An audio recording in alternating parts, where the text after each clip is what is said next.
கண்ணே எல்லாரும் கவனிங்க. இப்போ ஒரு ஆக்டிவிட்டி, அது என்னன்னா போர்டில் வந்து மிஸ் என்ன எழுதி போட்டிருக்கேன், காடு வீடு நாடு. இப்போ காடு காடு தொடர்பான சொற்களை எழுதணும். வீடுனா வீட்டில் இருக்கிற நம்ம பயன்படுத்துகிற சொற்களை எழுதணும். நாடுனா நாட்டில், நாடுனா என்னது, இந்திய நாடு. நாடுனா என்னென்ன எழுதுவீங்க முதல்ல சொல்லுங்கள். நாடு அப்படிங்கிற டாப்பிக்கில் என்னென்ன எழுதுவீங்க? இப்போ வீடு காடுக்கு எழுதிடுவீங்க, நாடுக்கு என்ன எழுதுவீங்க சொல்லுங்கள். ஆ, தமிழ்நாடு. Very good.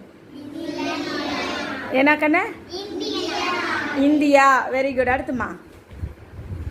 ஆ சொல்லுங்கள். வேற நாடுங்கிறதுக்கு அவ்வளோதானா?